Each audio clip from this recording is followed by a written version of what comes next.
An assertion that you would think should be common sense, right? But finally, there's a little bit of backing behind this, so it adds some validity to just the simple common sense that everyone has agreed on for years. A new study finds that counter to the modern industry talking points, women love playing as highly sexualized characters. Yeah, big shock, man. Like, if a woman wants to play a video game and it happens to be a female protagonist, they want attractive characters. If it's a male protagonist, if they think that that guy's cool, they want him to be the hyper masculine, the ideal man avatar, just like everybody else. Imagine that. Big shocker.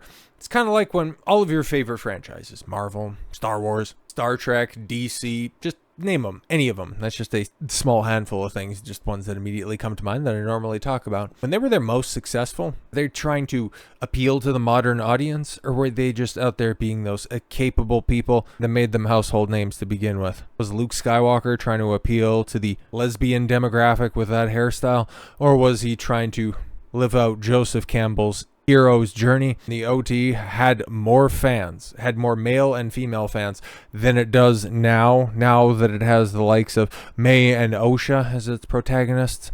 Big shock on that one. And I mean, this article right here, right? Like, they're using Taki from Soul Calibur, which Soul Calibur 2 it's probably my favorite fighting game in the Soul Calibur franchise.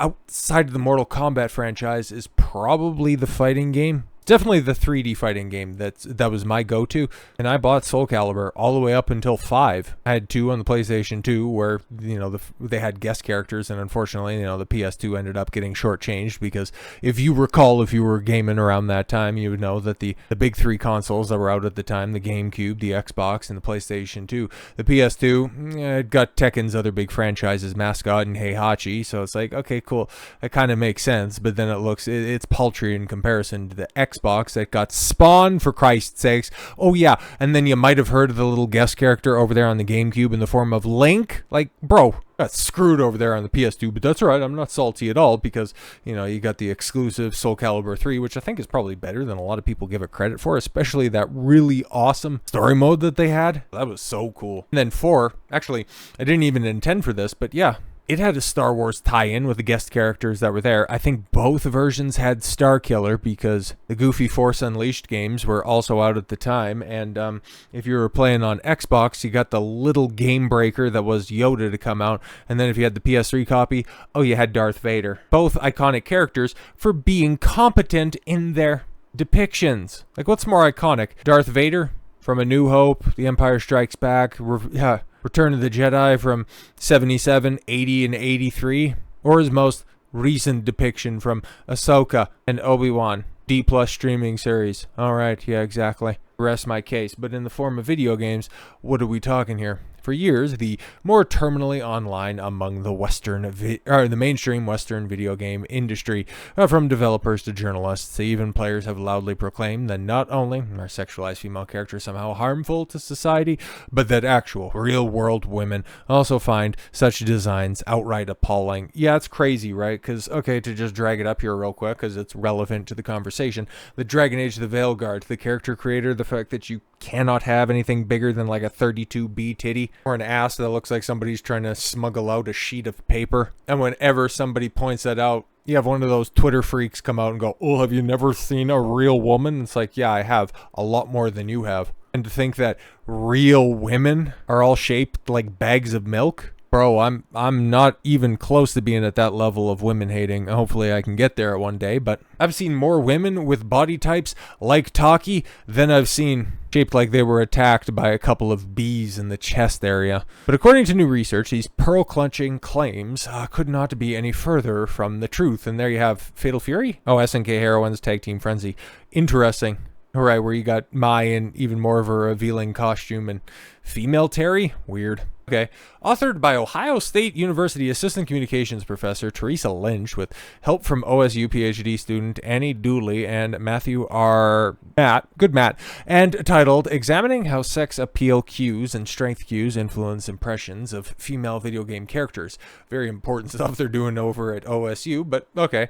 This study sought to examine whether or not the sexualized female characters have strong personality traits, as in Hollywood's definition of a strong female character, would help them be more likely likable by general players. No, because I'm going to go off the beaten path here and actually not go off the beaten path, at least in the context of the videos and the games that I bring up for reference. Yeah, because you know I'm going to do it. Final Fantasy VII Rebirth, my favorite character. Oh, that kind of vacillates from day to day, but I think my favorite character, at least right now, is probably Tifa. She's a strong feminine character in the sense of she doesn't hide away from her femininity. Her depiction, thank God, Kazuchika Nojima, Naoki Hamaguchi, Yoshinori Kitase, they aren't scared. They haven't been influenced by the West to go ahead and pervert the depiction of their characters. It is some of the best character work that you are likely to see in any entertainment medium in the past decade plus. And Aerith, Yuffie, and Tifa are three very different females depicted in very different ways, and it's not girl bossing for girl bossing's sake. And they're all fantastic in their own ways. Anyways, I think it's important to understand how gender socialization and prejudice like sexism inform video game development and player experiences, said Lynch in the SI post. Go to SI post's Eric Dolan. All right, that's Mega Man X. Interesting. I don't know how that plays with that little blue guy who shoots lemons out of his hand, but all right. Sexism pervades gaming. Does it really? For example, game content overwhelmingly features male characters to the exclusion of central or gender minoritized characters. Minoritized characters. Why is that sexist? I don't think it's malicious. It's just more or less done because there's a story that people want to tell, but whatever. I reject your hypothesis, but I'll hear you out.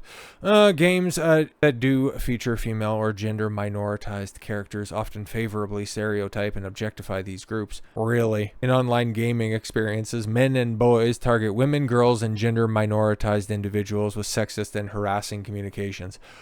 Holy shit. I hate this study already, but come to the conclusion already. Want to know more about why, when, and how these types or kinds of outcomes happen. Oh, so that is your hypothesis. You don't know if it's true, you just simply assume that it's true. Understanding why these people enjoy games in spite of, or even because of, the challenges sexism presents in gaming is fascinating to me. This study is one part of answering those big questions. To this end, Lynch and her team proceed to create, as recapped by Dolan, 4 distinct types of female characters using Bandai Namco's Soul Calibur 6. Each character was customized to represent one of 4 combinations of sexualization and strength. High sexualization with high strength, high sexualization with low strength, low sexualization with high strength, and low sexualization with low strength. Okay, 4 quadrants test. I don't know why you're using Soul Calibur 6. It's the least popular, and if you hear from a couple of the Bandai Namco people, the higher ups that are there, especially in the fighting game division, very likely to be the last one for a very long time. And B, also had the worst art style with the most covered up characters. And if you really wanted to get risque about that shit, go and check out Soul Calibur 4. Honestly, Ivy's fangs were thanging back at that time. And yeah, okay, so you got Sophidia there, where she was far more covered up, but her midsection I think was exposed a little bit more in Soul Calibur 2. I didn't play as her all that much. My mains, I got pretty good with a fair few people over there. Like Mitsurugi, that was one of the last characters that I really started to pick up. Raphael was fun as hell to play as. Nightmare was the tits, pun somewhat intended. But as for women, Taki was pretty fun. Trying to think who else I was playing. It was mostly Nightmare and Raphael, mostly because Nightmare looked awesome and Raphael just had such good range and so many fast animations that you could get in there and you could combo so easily. Oh, it was so great.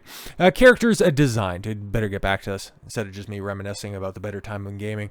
Characters designed with high sexualization and features associated with previous research on sexualized portrayals, larger breasts, lower hip to waist ratios, and revealing clothing. He further explained of their methodology. Characters with low sexualization, on the other hand, displayed more modest proportions and less revealing attire. Strength cues were also manipulated, where high strength characters were larger, more muscular, and carried bigger weapons. Yeah, I can't remember. Was Zazamel in 6? I didn't play 6 because I was disillusioned by 5. It was pretty bad. But anyways, in contrast, low strength characters, smaller physique, less imposing weaponry.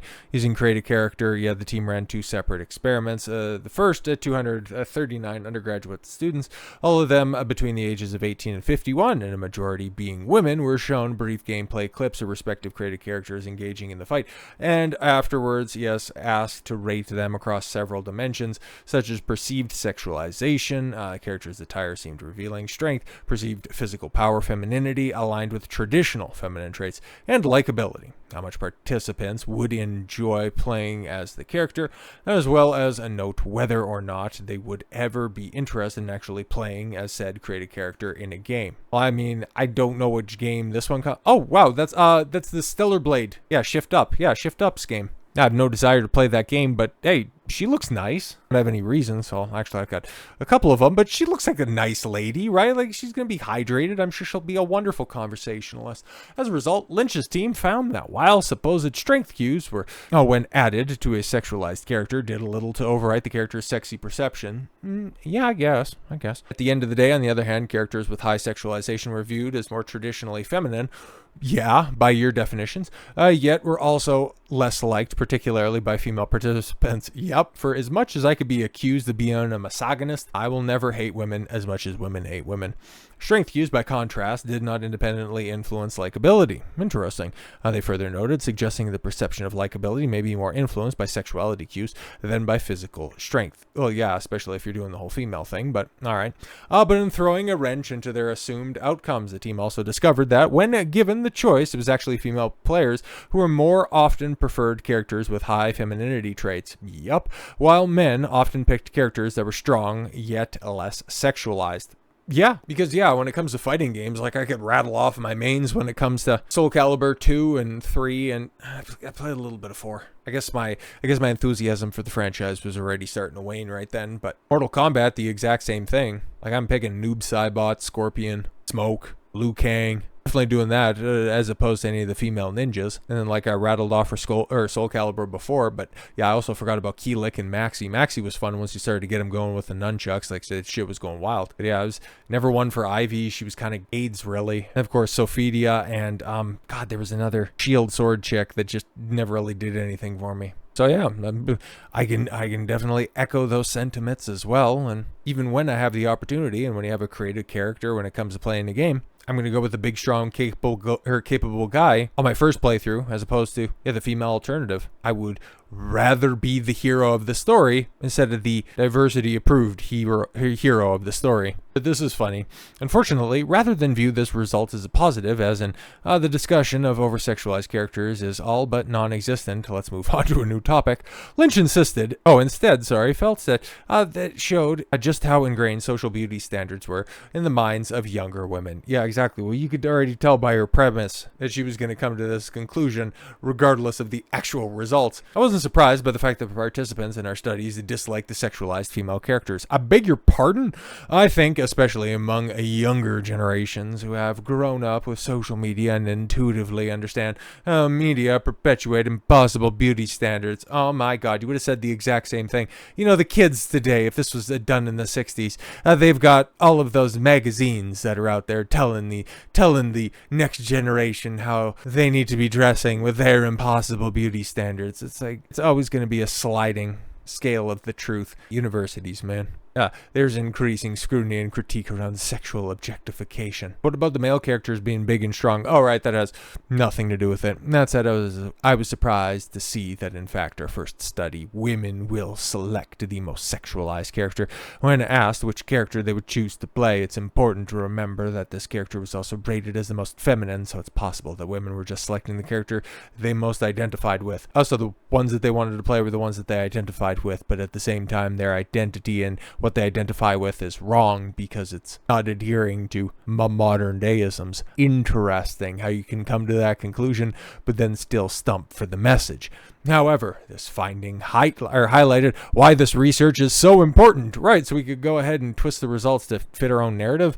If women are conflating sexual appeal with femininity, wow, holy shit. Women inherently understand what makes them desirable, and they select the thing that makes them feel most like women. We need to train that out of them. Wow. they can disassociate those two concepts, and if entertainment media like video games continue to portray female characters by emphasizing sex appeal, how does that shape expectations of women and women's value in society? Holy shit, it's almost like you don't understand. First of all, what men want, and then by extrapolation of that, women realizing what men want, and that the most successful women co-opt those traits. Holy shit, man. This is wild. These findings in hand, Lynch's team conducted a second experiment, this time asking 438 undergraduate students across the same demographics to offer their thoughts on the 4 created characters after playing a match with each of them, rather than just watching clips of them in action. Their responses: high-strength characters were rated as most competent, but also less warm personally. Yeah, I mean, like I said before in Soul Calibur, it's like Nightmare, definitely up there when it comes to being competent. He also doesn't necessarily seem, because he's possessed by the soul edge, doesn't necessarily seem very warm. But further, female participants viewed high-strength characters as more competent compared to low-strength characters. Yeah, it's a fighting game, duh. While this difference is not significant among the male participants, this last finding is particularly notable because it torpedoes the idea that men do not like strong female characters, instead showing that such qualities are not as important to male characters as a given character's personality or playstyle. But no, tell us how that's a bad and sexism thing. Putting a bow on her team's work, Lynch told Dolan that the main takeaway from the study was that playing video games positions people with a different orientation to the content on screen. No, your worldview is being shattered and you're just trying to cope and seethe over this. It can involve you in a way that simultaneously makes you feel like you're part of the content and game, that you are the character. Wow, bitch discovers video games, Mortal 11.